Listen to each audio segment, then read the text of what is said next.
La flambée des prix du carburant ne fait pas le bonheur des automobilistes. En attendant, il y a ceux qui ne sont pas vraiment impactés par la hausse de l'essence, les propriétaires de véhicules électriques avec des pleins forcément moins onéreux comparés aux véhicules thermiques. Alors faut-il franchir le pas en achetant ce type de véhicule en Provence? On voit ça avec Francesco Carvelli. C'est le coup de pompe que les véhicules électriques ne subissent pas. Ici, les automobilistes comptent leurs économies à chaque recharge. Je suis stationné du coup depuis à peu près une trentaine de minutes.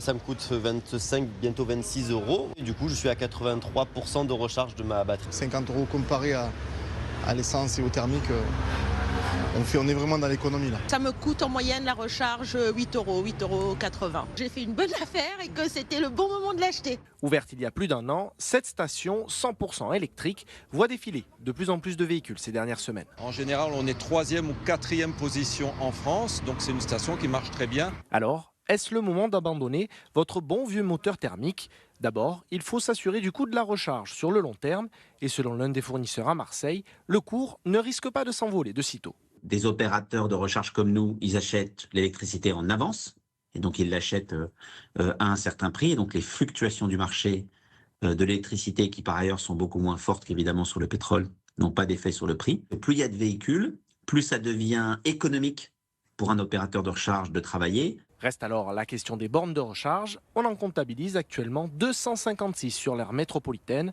356 en cours d'installation, la majeure partie sur la voie publique, encore un cran en dessous comparé à d'autres grandes villes. On est à 15 bornes de recharge électrique accessibles au public, attention, pour 100 véhicules électriques à Marseille.